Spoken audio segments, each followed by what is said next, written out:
Hello everyone, cooking with Deepti channel में आपका फिर से स्वागत है। आज मैं रक्षाबंधन स्पेशल नारियल के लड्डू की रेसिपी लाई हूँ, जो कि घर पर हम कुछ मिनटों में बनाकर तैयार कर सकते हैं। चलिए देखते हैं इसे हम कैसे बनाएंगे। अब नारियल के लड्डू और बर्फी तो आपने बहुत खाई होंगी। क्या खाया है आपने कोकोनट रबड़ी लड्डू? तो इसीलिए मैं आज आपके लिए फेस्टिवल स्पेशल कोकोनट रबड़ी लड्डू की रेसिपी लाई हूँ, जिसमें ना तो खोया, ना मेवा, ना घी की ज़रूरत होती है और इसे घर के सामानों से ही हम बनाकर तैयार कर सकते हैं। तो फिर चलिए बनाते हैं नारियल के रबड़ी लड्डू। सबसे पहले बनाएंगे नारियल की इंस्टेंट फिलिंग यानी कि रबड़ी। चलिए बनाते हैं रबड़ी। रबड़ी बनाने के लिए सबसे पहले एक बोल लेंगे, जिसमें डालेंगे मिल्क पाउडर, जो आजकल इंस्टेंट मिल जाते हैं, जिनकी हम चाय बनाते हैं और उनके पाउचेस भी मिलते हैं। उसमें से कोई भी आप ले लीजिए, वो टेस्टी भी होता है और आजकल तो लोग मिठाई की दुकानों पे भी इसका प्रयोग करते हैं। अब यहाँ पर हमने जिस मेजरमेंट के कप से मिल्क पाउडर लिया था, उसी कप का आधा हम शुगर लेंगे। अगर आप किसी कप या कटोरी के मेजरमेंट से मिल्क पाउडर ले रहे हैं तो उसी कप और कटोरी के हाफ जो है आप शुगर लीजिएगा। अब हम इस शुगर को बारीक बिल्कुल मिक्सी जार में पीस लेंगे। यहाँ पर मेरे पास शुगर पाउडर है नहीं, इसलिए हम पीस रहे हैं। अगर आपके पास शुगर पाउडर है तो आप उसका भी प्रयोग कर सकते हैं, और अगर शुगर पाउडर नहीं है तो मेरी तरह आप भी इसको एकदम बिल्कुल बारीक मिक्सी जार में पीस लीजिएगा। बिल्कुल इसी तरीके से हमको चीनी को बारीक पीस लेना है, क्योंकि इस चीनी को हमें गैस पर पकाना नहीं है, बल्कि इससे हमको रबड़ी बनानी है। और अगर इसकी चीनी जो है दरबरी रहेगी तो रबड़ी हमारी सही नहीं बनेगी। इसलिए हमें इस बात का ध्यान रखना है कि जो हमारी चीनी है बिल्कुल एकदम महीन पीसे पाउडर की तरह। अब इस पिसी हुई चीनी को भी हम एक कप इस मिल्क पाउडर में मिला देंगे। अब यहाँ पर हम मिल्क पाउडर और शुगर पाउडर में 2 चम्मच तक इलायची पाउडर को मिला देंगे। इलायची पाउडर 2 से 3 चम्मच तक का भी प्रयोग कर सकते हैं, क्योंकि इससे इलायची की खुशबू और टेस्ट भी अच्छा आता है। अब यहाँ पर हम कुछ धागे केसर के मिला देंगे और साथ ही साथ इसमें हम पिस्ता डाल देंगे। पिस्ते को मैंने शुरू में ही छोटा छोटा कट करके रख लिया था, इसे हम अब मिला देंगे। ड्राई फ्रूट में अगर आपको कोई और ड्राई फ्रूट पसंद हो तो आप उसका भी प्रयोग कर सकते हैं। अब इन सारी चीज़ों को एक बोल में डालने के बाद में इसे हम अच्छे से मिला देंगे, जिससे कि हमारा मिश्रण जो है पूरा अच्छे से मिल जाए। अब आप सोच रहे हो कि हम अपनी रबड़ी कैसे तैयार करेंगे, तो मैं बताती हूँ कि हमारे घर में जो फ्रेश दूध आता है, उसे गर्म करने के बाद जब वो ठंडा हो जाता है तो उसके ऊपर एक लेयर सी आ जाती है, उसको बोलते हैं दूध की क्रीम या मलाई। उसका मैंने यहाँ पे प्रयोग किया है। अगर आपको ये मलाई नहीं पसंद है तो मार्केट में जो क्रीम आती है आप उसका भी प्रयोग कर सकते हैं। इस दूध की क्रीम को इस मिश्रण के साथ मिलाने के बाद हमारी रबड़ी तैयार हो जाएगी, जो कि बिल्कुल मार्केट जैसी लगेगी। आपको लगेगा ही नहीं कि हमने घर पे बनाई है, ऐसा लगेगा कि हमने ये मार्केट से मंगाई है। अब इस सारे मिश्रण को अच्छे से मिलाने के बाद में हमारी तैयार हो जाएगी मार्केट की तरह बिल्कुल रबड़ी। इस पूरे मिश्रण में दूध की क्रीम को मिलाते समय हमें इस चीज़ का ध्यान रखना है कि जो दूध की क्रीम है वो इस मिश्रण में थोड़ा थोड़ा करके मिलाएं, क्योंकि अगर हम एकदम से सारी मिला देंगे तो हमारा मिश्रण ढीला हो जाएगा, जो कि लड्डू में भरने में दिक्कत करेगा। इसलिए हमें इस चीज़ का ध्यान रखना है कि हमारा मिश्रण जो है वो टाइट रहे और जो कि लड्डू भरने में आराम रहे।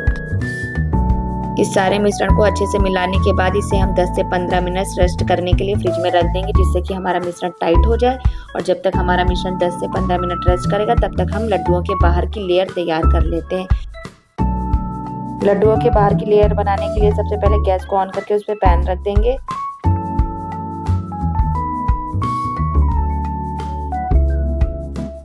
पैन के गर्म होते ही उसमें हम 1 से 2 चम्मच तक देसी घी डालेंगे। पैन के गर्म होते ही उसमें हम 1 कप फुल क्रीम वाला दूध डालेंगे। अब जिस कप के मेजरमेंट से हमने दूध लिया था, उस कप का आधा हम शुगर पाउडर इसी दूध में डाल देंगे। अब पैन में इन दोनों चीज़ों को डालने के बाद में हम अच्छे से स्पैचुला से इसको मिलाएंगे, जिससे कि इसमें कोई गांठें ना रह जाए। अब इन दोनों चीज़ों को मिलाने के बाद में इसमें हम 1 कप मिल्क पाउडर मिला देंगे। जैसे कि शुरू में हमने रबड़ी बनाने के लिए 1 कप मिल्क पाउडर का प्रयोग किया था, उसी तरीके से, उसी मेजरमेंट से और उसी कप से हम 1 कप मिल्क पाउडर इस मिश्रण में मिला देंगे, और जो कि थोड़ा थोड़ा मिलाएंगे, जिससे कि इसमें कोई भी लम्स या गांठ ना पड़े।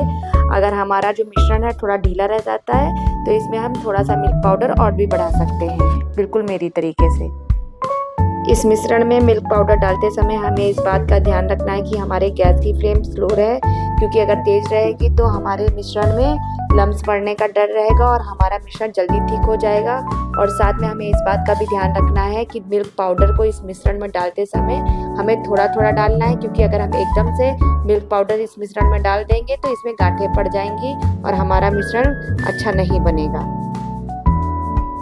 जब तक हमारा मिश्रण गैस से पक रहा है तब तक हम एक बोल में नारियल का बुरादा ले लेंगे। नारियल का बुरादा हम उसी मेज़रमेंट कप से 2 कप तक लेंगे। अब हमने जो ये नारियल का बुरादा 2 कप लिया है, इस नारियल के बुरादे को इस मिश्रण में पूरा डाल देंगे थोड़ा थोड़ा करके। और जब डालेंगे तब भी हमारी गैस की फ्लेम स्लो रहेगी और हम स्पैचुला की सहायता से इसे धीरे धीरे चलाते जाएंगे, क्योंकि अगर हम तेज़ गैस रखेंगे तो हमारा ये जो मिश्रण है बहुत जल्दी थिक हो जाएगा और टाइट हो गया तो हमारे जो नारियल है उसका ऊपर का कवर सही से नहीं बन पाएगा।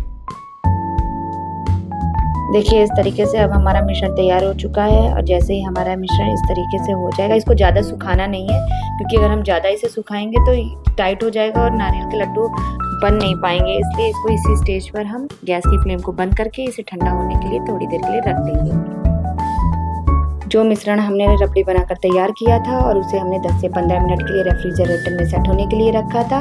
अब 10 से 15 मिनट बाद हम जब उसे देखते हैं तो हमारा वो मिश्रण सेट हो चुका है। अब इन्हें हम लड्डुओं में भरेंगे। जो मिश्रण हमने रबड़ी बनाकर तैयार किया था, पहले उस मिश्रण की हम छोटी छोटी बॉल्स बना लेंगे। ये बॉल्स थोड़ी सी हाथों में चिपकती हैं, इसलिए हम हाथ में थोड़ा सा देसी घी ग्रीस कर लेंगे। उसके बाद इनकी छोटी छोटी बॉल्स बना लेंगे, बिल्कुल इसी तरीके से सारी। जब हमारी सारी बॉल्स बन जाएंगी उसके बाद हम नारियल लेंगे और नारियल की भी इसी तरीके से सेम छोटी छोटी बॉल बना लेंगे। अब इन नारियल की बॉल बना करके उसके बाद फ्लैट करके उन्हें जैसे हम कचौड़ी भरते हैं उसकी तरह गोल करके शेप में, और उसके अंदर जो हमने रबड़ी का मिश्रण तैयार किया उसको अंदर भरेंगे और फिर भरने के बाद में इसे गोल गोल करके लड्डू का शेप देंगे।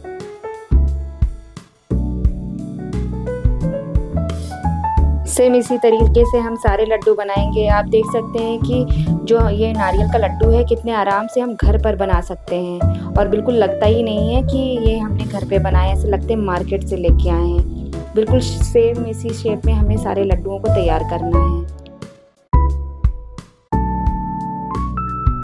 इस तरह से हम नारियल के सारे लड्डू बनाकर तैयार कर लेंगे।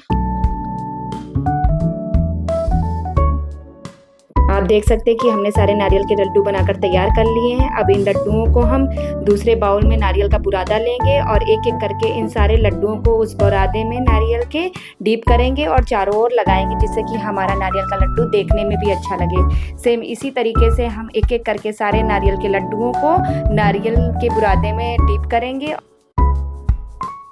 और सारे लड्डुओं में लगाएंगे, जिससे कि नारियल का लड्डू हमारा देखने में और खाने में दोनों में अच्छा लगेगा।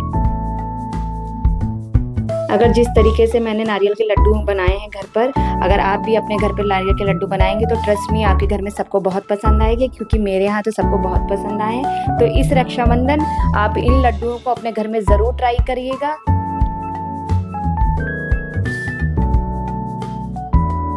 इस तरह से हम अपने सारे लड्डू बनाकर तैयार कर लेंगे। आप देख सकते हैं कितने देखने में अच्छे लग रहे हैं और खाने में तो है ही अच्छे।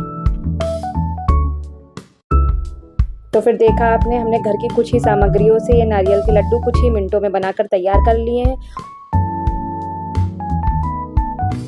जो कि कोई भी छोटा बड़ा इसे बना सकता है। इसमें कोई भी झंझट नहीं है। और आप तो जानते ही हैं कि मार्केट में कितनी मिलावटी चीज़ें आ रही हैं। अगर हम घर पर इसको शुद्ध तरीके से बना सकते हैं तो हम क्यों ना बनाएं घर पर नारियल के लड्डू, जो कि पूरी तरीके से सेफ हैं और शुद्ध हैं।